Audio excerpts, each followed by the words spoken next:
listening to the GM Shuffle with Michael Lombardi, presented by DraftKings and VSiN. Here is Femi Abebefe. Welcome to another edition of the GM Shuffle with Michael Lombardi, presented by DraftKings and VSiN. I'm your host, Femi Abebefe. As always, make sure to subscribe, rate, and review wherever you get your podcasts. Our producer, Elliot Bowman, with us on the ones and twos. A lot to go over this week in the National Football League. The trade deadline has come and passed. We saw a number of guys getting traded, but of course, the biggest news, the news that hit the wire Tuesday night, as I was about to go to bed there, the Las Vegas Raiders firing head coach Josh McDaniels, general manager Dave Ziegler, and then the offensive coordinator Mick Lombardi, who, Michael, of course, is your son there. Obviously, a tough time this week here for the Las Vegas Raiders. Big changes to come, but I guess for this news, it's like, how did we get here? And I guess, what did you make of what happened earlier this week? Well, I think, we get here because there's always expectations. And I think ultimately, if you don't manage expectations correctly, you're going to have issues. I mean, Josh has been on the hot seat for whatever reason since his first year. I mean, last year they were calling for him to get fired. I mean, there has been a political groundswell to get him fired. And so the only way to stop that groundswell is to win and to win close games. And that's something they couldn't do last year. And then when they made the change from Carr to the quarterback, they've gotten worse, which you kind of knew it would happen because you're not drafting a quarterback to start off with. I think, to me, when I go through this, and I say this, and I said this to Josh too, because I like Josh, and I think Josh was going to be a very successful head coach. I've been on record of saying that. Josh is a really, really smart football person, one of the smartest people I've been around. Unfortunately, that intelligence and that ability to communicate has not manifested itself in his head coaching opportunities. And so he's not been able to make it through the second year of a head coaching opportunity, which has been really unfortunate for him and his career because his mind is sharp. He understands things. But when the area of your expertise, which makes Brendan Staley remarkable, doesn't shine, then you become the target, right? Then you become the target. And look, I think one of the things I've said forever, going back to when I did the first podcast, the GM Street on Bill Simmons Network, and we talk about all the things that I believe make a football team or how to build a team. I've always said the last position you fix on the team. And this is a quote from Bill Walsh, not from me, but this was ingrained into my head, and I preach it every year at the draft. And I think the Raiders are the perfect example of what Coach Walsh was talking about, is when you fix the receiver position first with a great player and the rest of your team isn't good enough, you're done. You're in trouble. And that's exactly what happened. I mean, they didn't fix either line.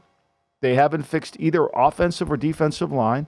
The Chandler Jones thing didn't work out. They don't take Jalen Carter in the first round. They take Wilson, who's not been able to get on the field very much. They're not good defensively up front. They're not good offensively up front. And so, when you see this, you say, okay, that's not the art of team building. And I think ultimately what you want to give your fan base is some hope, right? You want to be able to say, we've got this young quarterback. We're going to lose, but we got this young quarterback. And they couldn't do that because they decided to play Brian Hoyer against Chicago, which I think was the ultimate downfall. Really, I think that decision just made every other decision come to surface. And it's unfortunate, and for my son, look, we're not filming a Hollywood movie here. Great coaches get fired. It's a great learning experience for him. I mean, he's been very fortunate to be in a position that he was in, and he learned a lot of football from a really good offensive coach that the fans don't know how good of a coach he is. And so this is only going to benefit him moving forward. Like, people are calling up, oh, I'm sorry about your son. Look, this is, to quote the great Hyman Roth, this is the business we've chosen, and we're all going to get fired. Bill Belichick's been fired. Paul Brown's been fired. Coaches get fired, but it doesn't matter what you do when you get fired. It matters how you react to getting fired. And I think that Mark Davis, who has been very impatient and probably doesn't really understand the root problem of his team, is quick to pull the pin. And there was no evidence to support that he shouldn't have, right? There was no evidence to support that he shouldn't have. There's no, I say this all the time. We have to develop confidence without evidence. And that's a hard thing to do in pro football. And sometimes the evidence doesn't necessarily relate to the scoreboard. And I think ultimately that is what causes these problems. And you can't argue with his decision because you knew when you went in there that he has a quick trigger. I mean, it's just a fact. He's not going to – he didn't have one with Gruden because I think there was a genuine love of Gruden. And the media loves Gruden. So he wasn't getting harped on about Gruden, right? Even though, when you go back and look at their drafts under the Gruden-Mayock administration, there's Jacobs and there's Colton Miller, and then, of course, there's the great Max Crosby. But other than that, there's a lot of misses, and they gave up some players for it. But nobody cares about that, Femi. Nobody cares. Nobody's looking at that. They're looking at what have you done. Yeah.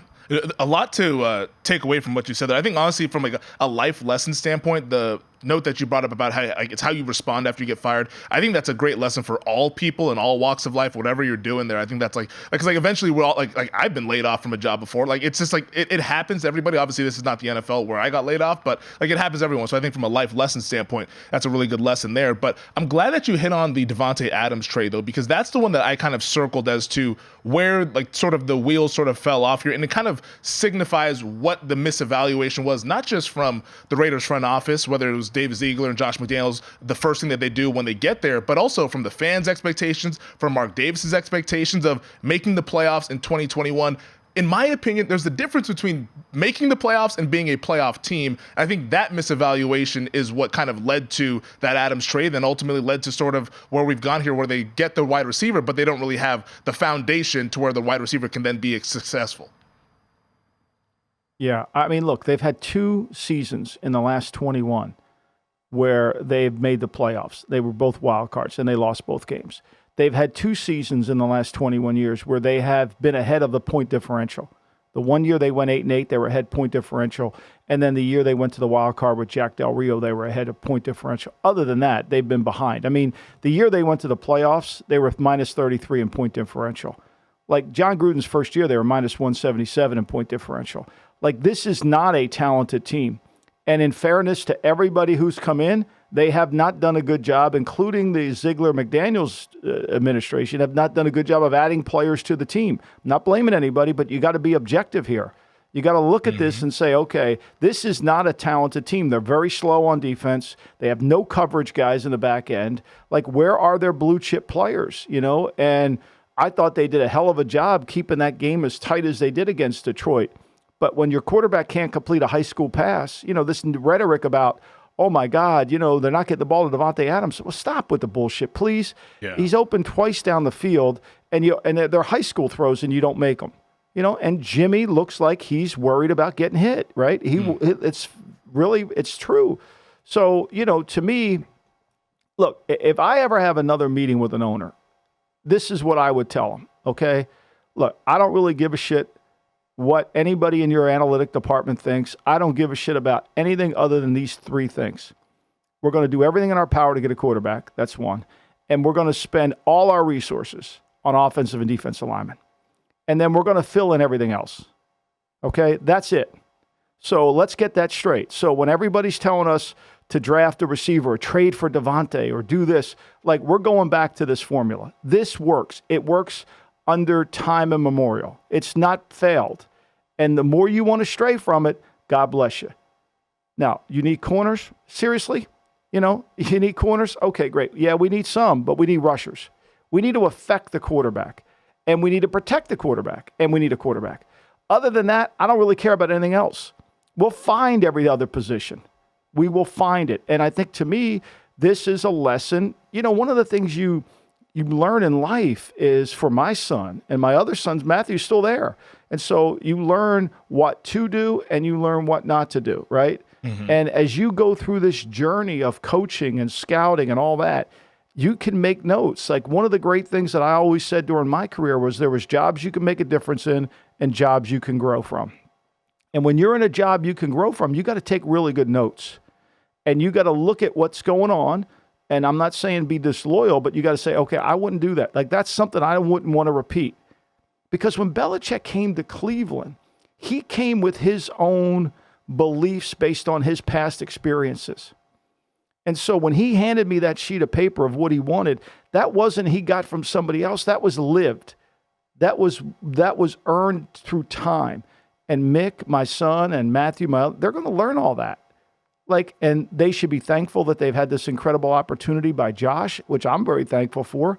But there's lessons to be learned here on what didn't happen. If you just sit there and say, well, Antonio Pierce got us fired, or, Champ Kelly got us fired, or Mark Davis is insane, you're not growing. You're not growing. I made that mistake, right? I've made that mistake. Springsteen has this great song about the mistake. He doesn't want to pass on the mistakes of his past to his children. Mm-hmm. That's the goal we all, long time coming, the song is. That's the goal of what we all want to do, right? Mm-hmm. And I always remind my boys of that. So when you do that, you have to be able to say, look, this is what happens. And you didn't get fired because somebody went behind you. You got fired because these are the things that didn't work. And you grow from them. And you grow. Because nobody's going to care 3 weeks from now that you got fired. Nobody cares. What matters from this point forward is how do you do an autopsy on what happened? How do you understand what went down? And you make notes and you learn. Yeah, no, I think it's a great learning lesson there for a lot of people. And I thought it was interesting because not Josh McDaniels, but Mark Davis, the owner for the Las Vegas Raiders, was in the Athletic. He spoke with them about the firing and all that stuff. And he talked about how when he was looking for a head coach in 2021, he really wanted Josh McDaniels. He said that this is a guy who's a great kind of offensive mind, but it was kind of what we've discussed here on the GM Shuffle podcast, and I know we did it with the Literature and Leadership series, is that you don't want to begin with the end in mind when you're making a decision, and that's sort of what he did here. And he was quoted in the article saying that this time I don't really have anybody in mind that would potentially prejudice my thinking. My thought process is wide open, trying to avoid the mistake of beginning with the end in mind there when they hired Josh McDaniels. There's a lot to peel back from the Raiders standpoint, what they end up doing going forward. We'll have that discussion obviously later on in the offseason. But right now, interim head coach Antonio Pierce, and then the interim general manager is Champ Kelly for the Las Vegas Raiders. We'll continue more on the GM Shuffle on the other side.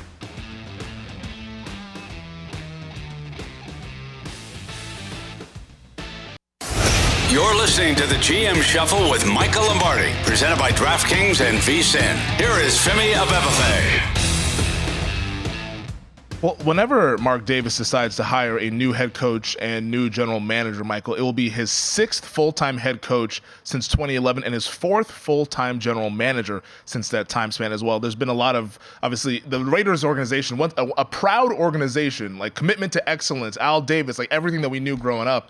This thing has been in a lot of influx here over the last decade plus now. And for Raider fans, you feel bad. Yeah. It's you wish that they can get this thing on track here, but that's a lot of turnover in just a decade time. I don't think Mark understands his dad, what his dad was about. I mean, I know he respects and loves his father, but I don't think he understands how his dad built an organization. And, and from every hire, it seems like that's the case. And I think he's kind of searching for that magic wand, and he's look, it's always about, when you're trying for a quick fix or you're trying to do something that doesn't really work, you've got to be able to, it's a sense of, it's like when people are saying we're going to fix this thing and turn it around, they really, what they're saying is they want to avoid responsibility and any discipline because there's really no quick fixes, right?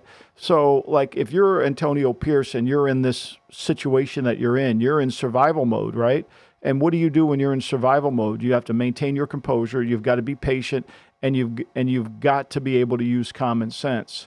And I think that's where that's the 3 things Mark needs to do is use composure, be patient, and use common sense whenever he gets the next guy. But the next guy, to me, the next thing that has to happen is Mark needs to sit down there at one of wherever he goes and has dinner and say, okay, this is who I want to be as a team. See, this is what's missing is father branded the team.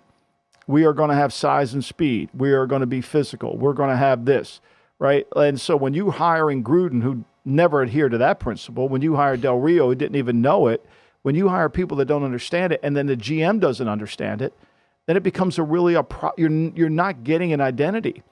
And so teams that have gone through 6 coaches, teams that have gone through 4 general managers, they've not had an identity because the owner hasn't given you one. The owner hasn't given you one. Like Mark could use, he needs a course in how to be an owner, because what he should do is real simple. He should sit down and say, this is the kind of team I want. It has nothing to do with scheme now. It has nothing to do with, this is the kind of team I want. This is what I believe in. This is how I see the game. And remember, it's never about one thing, right? Like, this is the team I want. This is the way I want to do it. I want to be dominant in the offensive and defensive lines. I want to put resources into finding a quarterback. I want to have an incredible player development program. I want to value every offensive and defensive lineman. I want to do those things, and I want us to trust nobody. Use the great Ben Bradley quote, I'm in the business of having to trust people, and I hate trusting anyone. And I think that's how you got to move forward. And I think that's the issue. And so, and you got to give your fan base some hope, right? I think when Josh started Brian Hoyer, it took away all the hope. The team played as flat as I've ever seen them. And it was funny, Femi. I'm watching a game with Big Daddy, which was a tremendous treat, by the way. It was one of the great treats of my life. And tonight I got the Sixer game and I got another football game with him on my couch. It's going to be just tremendous, right? So, I wish I could tape it. Stream it on YouTube. And so, yeah, I could get an audience on YouTube on this. But anyway, so when you watch it, when I was watching the Monday night game, and Aikman made the comment, well, I'm not defending Josh here. And Aikman was being really critical of the program, right? Mm-hmm. He was being very critical of no offense. They can't get the ball to Devontae, even though he had a drop and they had a ball tipped at the line. They missed 2 throws. Like they're usually Troy's very nice. I said to Big Daddy, it's over. Mm. Like I knew it was over after listening to that broadcast because somebody said to him, hey, don't be playing this up. I that's the read I got. Now I can't prove that. I cannot prove that. But listening to, which I don't listen to very many broadcasts, but I had Big Daddy, I had to. Millie wasn't home. But that's the sense I got. Like I knew after that it was over. But I kind of knew after Chicago. You lose to Jeff Saturday in the park. You lose to Baker Mayfield after 3 days. You lose to a rookie quarterback. You can't defend that. As much as I love Josh, as much as I believe that Josh was going to be a great head coach, you can't defend that. Like, you got to win those games. You got to win those. And I think he would say the same thing. In fairness, look, the only way we get better is to say, here's what I screwed up.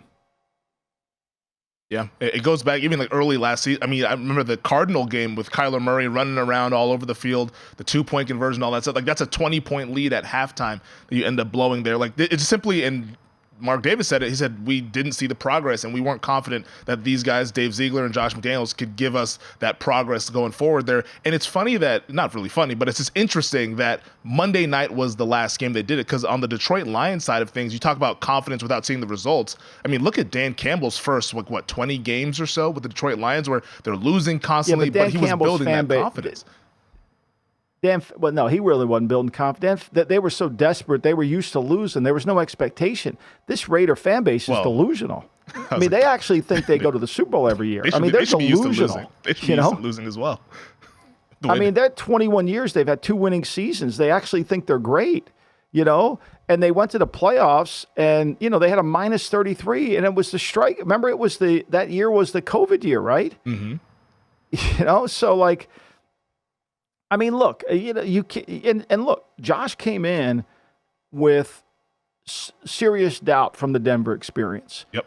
And as soon as you don't turn it around from the doubt, if you don't start fast, like you lose that Arizona game, like you say, you lose to Baker on a 2-day thing, then you got to say, hey, here's the deal. Now, there's a lot of stuff going on in his life that wasn't fair for him, and I understand that. People don't know that, but to me, at the end of the day, the casual fan doesn't care.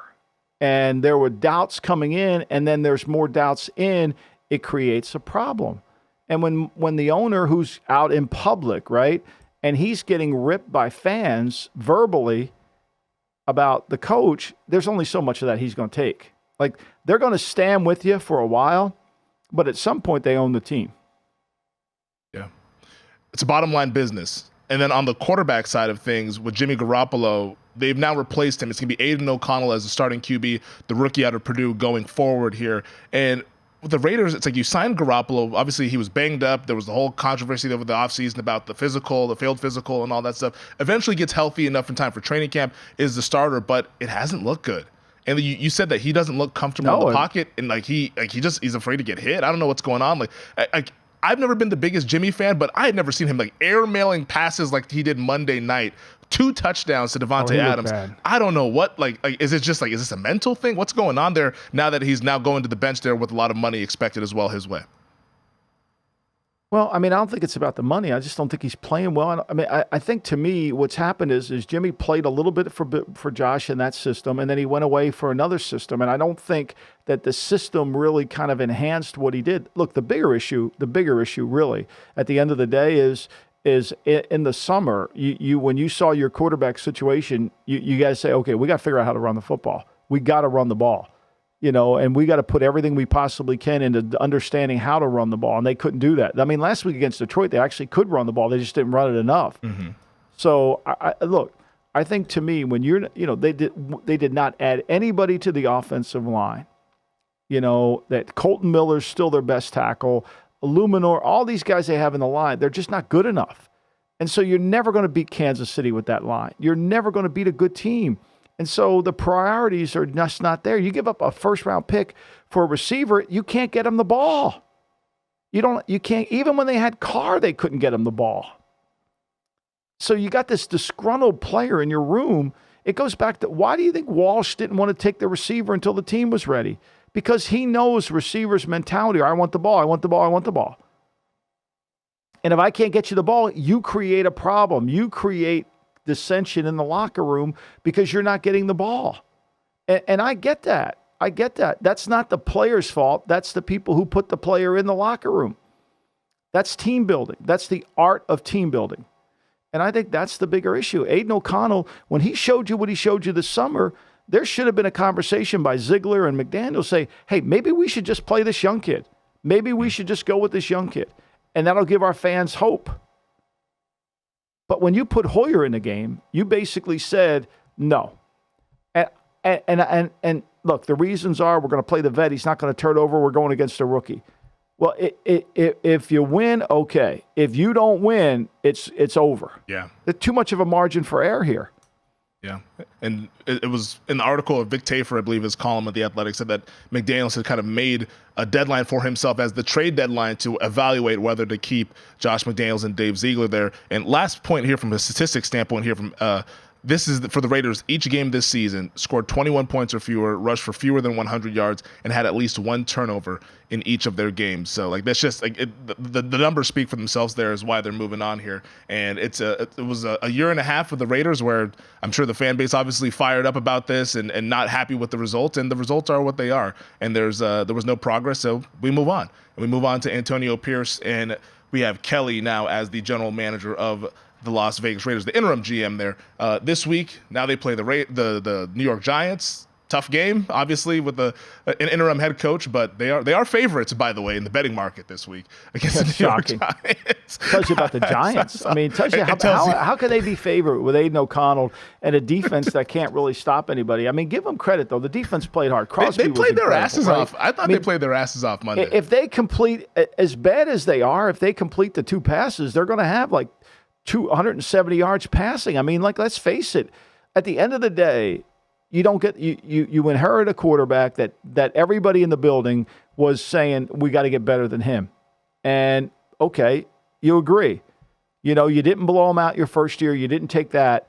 But there's nobody. But now you don't manage the expectations. And now all of a sudden you're playing Garoppolo, and he can't even play to the level he's used to playing to. That's the killer, right? Yeah. And look, one thing I know for sure, young quarterbacks give you hope. Carolina has hope. C.J. Stroud has hope. Tennessee with Will Levis, there's maybe no they hope. have hope. Yeah, maybe they have hope as well. No hope there for the Las Vegas Raiders, unless they can get Aiden O'Connell to start playing well, and maybe things can turn for the Raiders. All right, we'll get to the NFL trade deadline reaction on the other side. This is the GM Shuffle.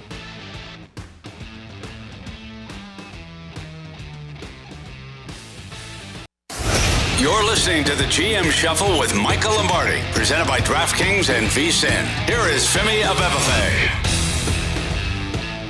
All right, the trade deadline came and went, and it was actually a really exciting trade deadline in the National Football League. Mike, what deal jumped out to you the most? And I heard you were tweeting about that Chicago Bears deal there with Montez Sweat, but what was your overreaction and your thoughts on this trade deadline that we had on Tuesday afternoon? I mean, how can you not just go ballistic? I mean, I love these people on Twitter. You just hate the Bears. Yeah, I hate the Bears. Okay, I hate the Bears. Well, when you do something as stupid as the Bears did, you should hate them, right? You know, I mean, like, look, you give up a high second-round pick, which, look, that, to me, they're the most valuable thing you have in all of football is second-round picks. You got to hit on those second-round picks. You've got 4 years at an economic value. So when you trade a high second-round pick, which is essentially a first-rounder, okay, so every year, I know there's people out there that understand how to run the draft way better than I would possibly ever do, and I know there's people that have done it in their basement for years, but there's usually only about 17 to 18 players that have what we would call a first-round grade. And what does that mean? That means that player comes in and starts immediately, okay? He is a starter. Doesn't mean in a position of need, but he's going to start and play at a certain level. Why you have to have a grading system. Okay, and then from that point, there's just nothing but a bunch of potential starters with a higher degree of probability. But they're just potential starters. There's no guarantee they're coming in to start in year one. They're going to start in year two or else you blew the pick. But there's not a year one. So now you're picking 19, and all those guys that you have as first-year starters are gone. Well, what you get at 19, you're getting at 34. You're getting the same player. Now, to Mel and to Todd and to Daniel Jeremiah and all the other draft guys, they have, they don't say it that way. But if you're in a draft room, that's how you're thinking. That's how you're operating. Okay? We're getting the same player at 35 that we're getting at 18, even though the media is making him out to be. How many times? I mean, look at A.J. Brown. Where have they got him compared to what receiver went in the first? Okay? So that's the reality. So when you trade away one of those for a guy that you're going to have to pay at an astronomical rate to keep him on the team, he better be really good. He better be really good. And I think Sweat's a good player. He's older. He's 25. He's in his prime. But you're going to have to pay him, and you don't get a contract on him. Of all the players that were traded, right, most of them had their contracts redone. The team was like, for example, Leonard Williams, when he went from New York to Seattle, the Giants ate $9.4 million, $9.36 million of the contract. Mm-hmm. They basically just ate it. Same thing with Washington did for Chase Young. They just eat the contract. Same thing that the Packers did for Russell Douglas. They basically pay it all, and then they eat it because they're getting rid of them. Meanwhile, the Bears take on the $6.6 million. Like, thank you very much. We'll take it. Like 6.3. Like, are you serious? Like, what are we doing? Like, how are we building this team? I want defensive linemen too, but I don't want to overpay for one. Plus, I might have been able to get them for free in the open market. Like, what says I can't get them for free? What happens if Carolina goes on a 5-game win streak and they don't have the first pick overall in the draft? And what happens if Carolina ends up with more wins than you have? I'm not saying it's going to happen, but it could. Mm-hmm. And Sweat ends up making you lose out on the first. I mean, like, seriously, what are we doing? Who's watching the store, right? Like, Mark Davis knows he's firing Ziegler. Did he let Ziegler make a trade before the deadline? Of course not. Like, why would you do this? If you're Kevin Warren, why would you let these guys who may be fired at the end of the year, why would you let them do this? You just gave away a second round, an asset that's an incredible asset. It makes no sense. And again, it goes right back to what we argued about before, about the Watson. What's the safety margin? Like, what is the safety margin of this trade? And your answers are as it relates to who your team is. If your team is a Super Bowl contender, there's different safety margins. If your team is a playoff contender, there's different safety margins. And if your team is struggling and trying to get some positivity, there are safety margins. And I've screwed those up. Like, I've screwed him up. Like, I had a chance to trade for Haley. I thought our team was in the third category, and it wouldn't have helped, but he would have moved us to another category. Sweat's not moving you to another category. Look at the Washington defensive numbers with Sweat. Yeah. I mean, they were horrific defensively there. Montez Sweat, 27 years old. He has 6.5 sacks through 8 games, so he's been productive so far this season. But my confusion with this trade here is the fact that they didn't have something worked out already prior to the deal. Because we see oftentimes when these deals happen, then all of a sudden the extension is announced immediately after, like Bradley Chubb going to the Miami Dolphins or wherever. Like the Dolphins, like, hey, here's your contract. Now you're on our team. The fact that there was nothing like that for this Montez Sweat thing, it's like, I doubt that he's going to want to go to the table right now and negotiate, because he can play this thing out here and then get on the tag later on and then go ahead and get a lot of money. Like why wasn't a contract already kind of agreed to before they even pulled the trigger on the trade? Probably because they don't have enough time to do it. And then if you're Sweat's agent, why would you do it? Why would you do it? Because if you trade for me, you've given me all the leverage. So all the conversation is when you call me on the phone, hey, Ryan, okay, if you want me to do a deal, then take the 3 years of the franchise number moving forward, guarantee 75% of that total dollars, and I'll sign a contract. You doing that deal? Of course you're not doing that deal. They might have to now. I mean, they're going to have to. Like, that's where I'm saying is, like, where's the safety margin? Like, we just put ourselves in the worst negotiation. Even if they get a deal done, it's going to be ridiculously expensive. When you could have gotten that deal done ridiculously expensive in the free agent world. Like, why would I give up a high asset when I could have overpay when I could have just overpaid when he's a free agent? Well, these people say, well, you couldn't have gotten him. When you overpay, you get him. Like, let's stop talking about this. No, well, he might not want to come to Chicago. No. One thing that since 1994, when free agency started, that has taught us in these years is money is green and players go to money. Players go to money. They go to tax-free states, and they go to money. Yeah, I've worked in tax-free states. It's really nice. But on the side of it for Chicago there, so obviously they give up those assets. Now you pay him. They have a bunch of cap space, so I mean that maybe that's their reasoning as to why they feel comfortable paying him all this money here. But they do have those 2 first-round picks to where maybe, like we've said in the past on this show, this could be a general manager in Ryan Poles guarding his desk and feeling a little bit desperate, needing to bring in an immediate starter who can be productive. Like, doesn't that what this reeks of? Like, this is a GM that's looking to kind of save his ass, essentially? I guess. I don't know. I mean, to me, the job of a GM is to look at the present and the distant future. That's the job of the GM. And the only way you really do that is you got to protect assets. You don't overpay. Again, your job is no different than Warren Buffett's job.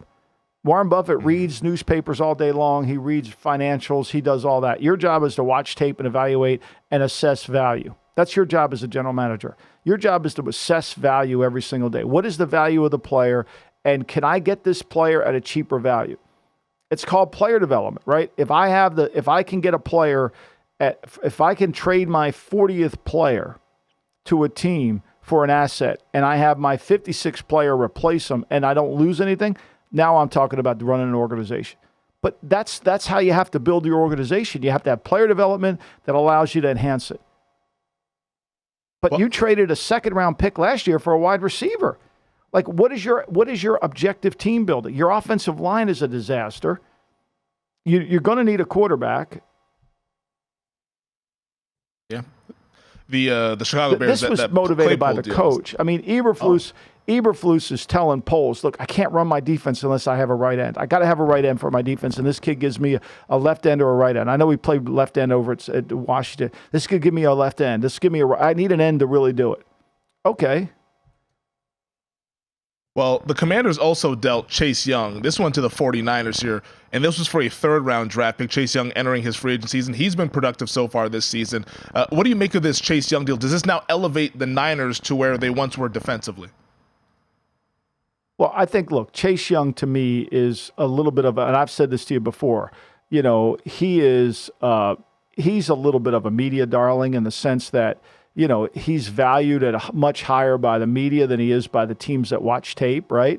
And so, he runs up the field too much. He doesn't close the gap. He does a lot of things you don't like. But I equated this trade to a little bit like when the Warriors got out Andrew Wiggins, right? He was supposed to be the best player in the draft. He's supposed to be all this, but he really can't carry a team. He can't carry the team. But what he can do is enhance the team. And I think this is what he'll do. Look, they gave up nothing for him. They gave up the Rand Carthon compensatory pick for Carthon becoming a GM. I mean, they should send Carthon a bouquet. They should send Carthon. If they win the Super Bowl this year, Carthon should get a ring. He should get a ring. Because him taking the job in Tennessee allowed them to make this deal. And there's no risk in this deal. They don't have to worry about their safety margin. If they want to sign him to a deal, they can. If he goes somewhere else to a big deal, they'll get a third-round pick back compensatory, right? And with him being on the line, Vince Lombardi said this back in the 60s. Blitzing's a form of weakness. Now, this was before zone dogs and overload pressure and all that stuff. Mm-hmm. But his point was, when you have to take chances on defense, that means your defensive line isn't good enough. Where now the Niners can rush 5. Okay, you can rush 5, still play zone behind it, rush 5, and everybody's got a one-on-one block. And Bosa in a one-on-one block is a hell of a lot tougher to block than when Bosa. Nobody's been doubling Chase Young. Like Chase, they've been blocking him, but now he's got a one-on-one with other guys in there, and that D-line coach at San Francisco is outstanding. Like, he will make a difference for their front. See, San Francisco, what you love about them, Femi, is their answer to every problem is we need another defensive lineman. Yep. We need another defensive lineman.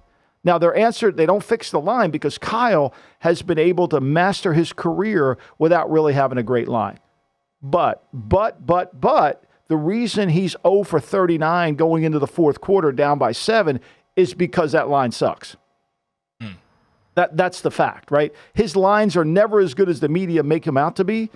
And the proof is he's 0 and 39 because when they have to play a drop-back pass game, they can't protect. That line isn't good enough. I don't give a shit how much they paid McGlinchey in Denver. Trent Williams is. Now, Trent Williams is a different story. Dude, he's a Hall of Fame left tackle. Yep. He's legit. But the other 4 you can forget about. So, I think to me, this is the 49ers that's their answer to everything. Yeah. And it's the right answer. It's probably the answer for the Philadelphia Eagles as well, for both sides, offensive and defensive lines. And you wonder why they're really good each and every year. It's funny. Yeah. It's not quite the mystery that we make it out to be. Let's get ourselves a receiver. How about let's trade for A.J. Brown? He's pretty damn good. We don't need to draft him. We'll just trade for the guy. And he's going to catch every single ball that we throw his way. Let's get to the marquee matchups on the other side. This is the GM Shuffle.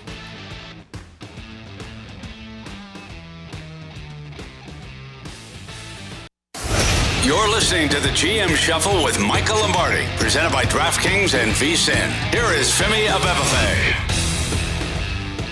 All right, let's go here. Marquee matchup number 1, bright and early Sunday morning in Frankfurt, Germany. Dolphins, Chiefs. Right now, the Kansas City Chiefs 1.5-point favorites over at our show sponsor, DraftKings. 50.5 is our total. This is going to be a fun one over in Germany. Yeah, I think it is. But, I think to me, this is an interesting game. I mean, the Miami offensive line, I think you got to, before you talk this bet, you got to really look see who's playing for them because they were playing a bunch of backups against New England, and you go through this. And Mahomes is coming off. Think about this, Femi. Mahomes has started 88 games in his career, okay? This year alone, he's had 3 of the worst games of his career. The Detroit game ranks 77th in the worst game of his career based on QBR, which is really the only thing you can use in this instance, right? The Jet game was the 84th worst game of his career. The Denver game was the 87th worst game of his career. He's getting pressured at an incredible rate at 23.7, which is the highest of his career. He's been hit 35 times already this year in 8 games. Last year, he was only hit 56 times. He's got the highest drop rate by his receivers in his career at 7.8. He's got the best bad throw percentage in his career at 10.6. And he's got the best on-target percentage in his career at 82.5. That being said, he's got the lowest quarterback percentage of his career, the highest interception percentage of his career, the lowest success rate of his career, the lowest adjusted air yards of his career, the lowest per completion of his career, the lowest passing yards per game, and his lowest QBR. So when you take all that in and you say, what's wrong with the Chiefs? You say, basically, the Chiefs have struggled to protect him well enough and get the ball down the field. I mean, last year the Chiefs averaged 12.1 yards per catch. right? This year they're at 10.8. They averaged 8.1 yards per attempt last year. They're down to 7.4. So they're dropping too many passes. Mahomes is on target. He's throwing the ball well, but they're not making the plays. And then they've turned the ball over at a rapid rate, right? They've turned the ball over. But with all that being said, when you can get Mahomes in a game less than 3, it's tempting. I don't know how you don't take it. Yeah. It almost reminds me of the Super Bowl last year where I was like, hey, I think the Eagles are going to win. And then looking back at it, I was like, damn, this was Mahomes less than a field goal. What the hell was I thinking? If I had to bet the game, I don't think I am. I think it would be Kansas City. Do you think the Chiefs win this game ultimately? Because I know the Dolphins O-line had some issues, but their secondary is getting healthier. Javon Holland's back. Xavier Howard's back. Jalen Ramsey, bigger deal. He's back. He got an interception last week. He looked good. What do you think of this Dolphins matchup here? Can you take them, or do you think Kansas City wins? Well, I think, look, the Chiefs match up against them because with Chris Jones inside, what gives Tua the most trouble? Inside pressure, right? Yeah. Tua has trouble against inside pressure. I mean, Tua's quarterback rating when the pocket's clean is impeccable. Tua's quarterback rating when the pocket's dirty, when someone's in the paint, it's not very good because he can't drive the ball down the field. The ball flutters, and so I think to me, this game's going to come down to the front of the Chiefs, and the Chiefs play really good defense. And they're able to get their hands up with Jones at 6'7" inside, pressure in the pocket. I think it's a good matchup against the Chiefs. I think Mahomes won't play like he had played the 87th game. I think he had the flu last week. Yeah. But they got to do a good job of protecting. I agree with you. I think Chubb's playing better. I think Wilkins is playing better up front. I mean, their front's playing better. David Long, if he stays on the field, gives them more speed inside for Miami. But look, the one thing I know for sure, no one, and I mean no one in the National Football League is scared of the Chiefs receivers. They're scared of Kelsey catching 1,000 balls. They're scared of Kelsey, but no one's worried about him because there wouldn't be a 23% pressure rate if they were scared. Yeah, no, I can't wait to see this matchup. Also, for the injury note for Kansas City, their linebackers, Nick Bolton, he's already out. But Willie Gay, look for that one on the injury report. If they're out with both of those guys there, maybe Mike McDaniel can take advantage of those second-level defenders there for the Kansas City Chiefs because that offense is really prolific. How about in the city of brotherly love near your neck of the woods? Cowboys at the Eagles, Philadelphia 3-point favorites, total 47. Look, I think to me, prior to the Washington game, I mean, Philly has played really good defense, right? Mm-hmm. And they've only forced 2 turnovers in the last 5 weeks. I mean, the thing that makes this game hard for your Cowboys is Philly's been hard to run the ball on. Yeah. And for the Cowboys to be successful, and I'll keep saying this, is Dak needs to throw the ball less than 35 times in the game, which means you got to be able to run the ball, right? You've got to be able to run the ball. And what happens to you is if you can't run the ball and you put a lot of pressure on them, it becomes problematic. And so for all the conversation about Hurts not being healthy, his numbers in terms of his bad throw percentage is the lowest of his career. His on target percentage is the highest of his career. The problem is he's getting hit more than ever. He was only hit 22 times last year. He's already been hit in the pocket 18 times, right? He's already been hit 18 times. So there's been pressure on him, and you could see him when he moves around. But to me, this is a game about the Eagles front stopping the Cowboys and forcing Dak to play in the game. And I think that's going to be the real challenge. And I think that's why you got to favor Philly and lay the line hasn't moved all week, right? Mm-hmm. I think you got to favor Philly. I really do because, now one thing we know about Hurts, when he's facing against another good offense, a team that can score, this Eagle team's 8-10 against straight up. When teams that can average over 24 points, they're 8-10. But when they're under that mark, this Eagle team's 21-4. Yeah, this game, also Jalen Carter, he sounds like he'll be back. He wasn't in the game last week. I honestly think he's one of their 2 best defensive players, Jalen Carter, there for the Eagles. So maybe that might have been why they were getting the ball moved up and down there's the the field. perfect example of the Raiders, right? Raiders have a chance to pick Jalen Carter. It's a gift from heaven. But they're worried about him off the field. Well, now they're not even there to worry about him off the field. He's in another city. See, this is what happens to you. When you don't define character the right way, or understand the character. Look, not all defensive linemen, let me be really clear. If you want to have a good defensive lineman, You better have a lion tamer. They're tough to handle. But when they get going like they do, you got to have them. You think Crosby's an easy guy to handle? Of course not.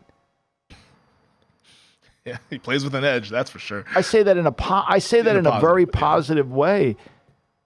Yeah, no. Crosby, I mean, he's an ass kicker. I love watching him play. Sunday Night Football, Bills-Bengals. This will be a fun game. Rematch of last year's playoff game. Cincinnati went into Buffalo, dominated them. Bengals now 2-point favorites, total 49.5. Josh Allen didn't practice on Wednesday. We'll see how he does today here on Thursday and progressing throughout the week here. But is this another game where Cincinnati can kind of flex its muscles, or will Buffalo finally stand up to the Cincinnati Bengals here? I think this is two teams headed in different directions. Josh, feels like it. With the Buffalo defense, the way they're playing, with the injuries that they've had. And Cincy, I think, to me, all my numbers on Cincy are wrong on my model. Because really, last week, I wasn't anticipating them playing that well, and they did. Now, I think they need Trey Hendrickson back.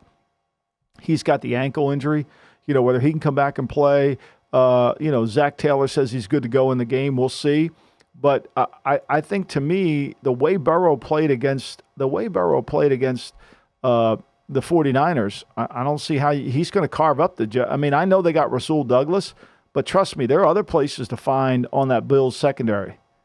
And if the Bills can't get pressure, if the Bills can't get pressure, which the 49ers couldn't either, I think it's a hard game. And when you go back and look at last year's game, I mean, look – Cincy, behind a bad offensive line, got 30 first downs, right? They got 30 first downs. They ran the ball for 172 yards against the Bills.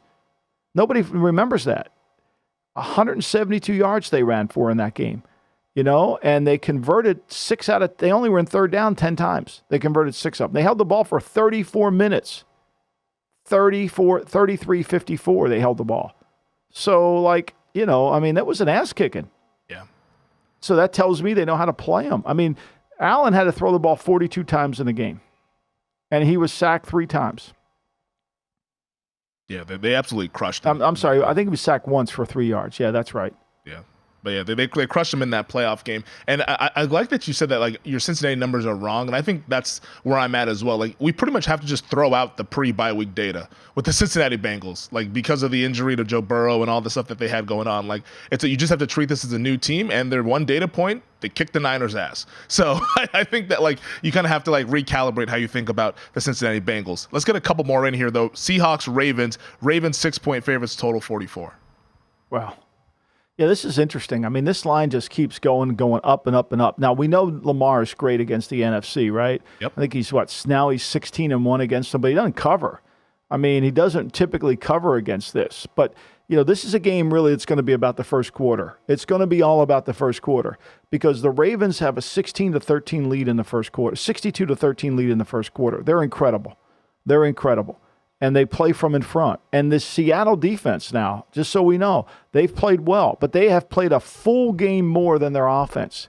They've got 64 more plays defensively than their offense has. That's a full game. So I think this is going to come down to, can Geno Smith throw the ball with accuracy? Can Geno Smith make plays in the passing game? I mean, that's going to be critical. And look, the one thing I think that we've overlooked in all this talk about the Raven offense is they still are one of the team that runs the ball the most. I mean, they run the football. They're good at running the ball. And they're great at third down. And Seattle's a bad third down team. I don't know how you could pass up the 6 points. I think it's too much. Mm-hmm. I think it's way too much, but I think it's something you have to look at, I think, to me, I like Lamar. I love him. But I think when you see it, this at the end of the day, Seattle can play the run. And for all the talk about the passing of Baltimore, they rank 30 in passing attempts. Oh, by the way, have you checked on the greatest receiver of all time who's headed to the Hall of Fame? Have you checked on his numbers this year? No, I haven't looked at his numbers. 14 catches, 11.6 yards a catch, 32 long, and no touchdowns. I mean, you're getting good value on that contract with those numbers. You had to throw one last in there, didn't you? To your point, though, when I said this about the Detroit Lions when they were heading in to play the Baltimore Ravens about the Detroit defense playing better, Seattle's defense, the quarterbacks that they've faced here since week 3, Andy Dalton It was Daniel Jones behind that battle line, hurt Joe Burrow, Josh Dobbs, and P.J. Walker. Lamar Jackson's a little bit different than that. Ouch. So I'm not saying to go ahead and bet the Ravens, but I'm just saying that like maybe that would be the hang up before you're bullish on Seattle. All I know is the most incredible stat I worked on today. Justin Tucker's missed 3 field goals outside of 50 yards. I couldn't even believe it. I had to double look at it again. I mean, that's like 100-1 before the season starts, honestly. Thank you, Michael. We'll talk to you on Monday. Thanks, you guys. Subscribe, rate, and review.